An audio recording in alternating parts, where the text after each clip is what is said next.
Hey Mort, TFT is out for 5 years by now. Yeah, I know, it's crazy. And we are at set 13, which is mind-blowing to me. I wonder how the TFT team managed to come up with new and exciting themes and ideas for new content. Can you give your perspective on that? Yeah, I mean, a big part of it is that as much as it's been 13 sets, 13 isn't that many, right? Like, Magic the Gathering has been out for like, what, 30 or 40 years? And like, they're still coming up with stuff.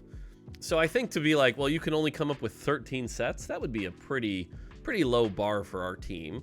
And we have a lot of different people on the team who are all looking for their shot to be like a set lead and like, oh, here's my fun idea.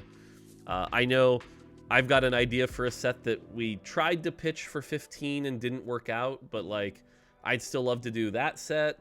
Like, there's still plenty of ideas out there from a thematic standpoint. Like, the world is such an interesting place and there's so many interesting thematics that like, I'm not worried about it from that point. I think the harder part, and this is the part I'm much more worried about long term, is the mechanics, right? Because at some point, TFT from a mechanics standpoint is like, I understand how this game operates. There are 1 through 5 costs, they show up at this rate.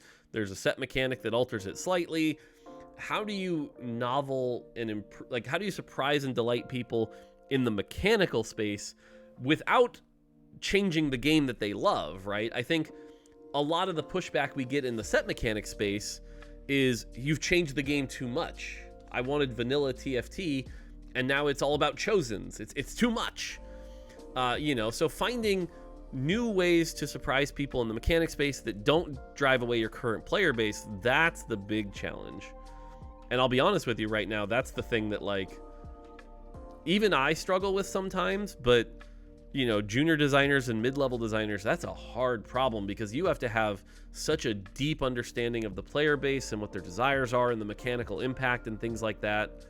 So it's a tough one.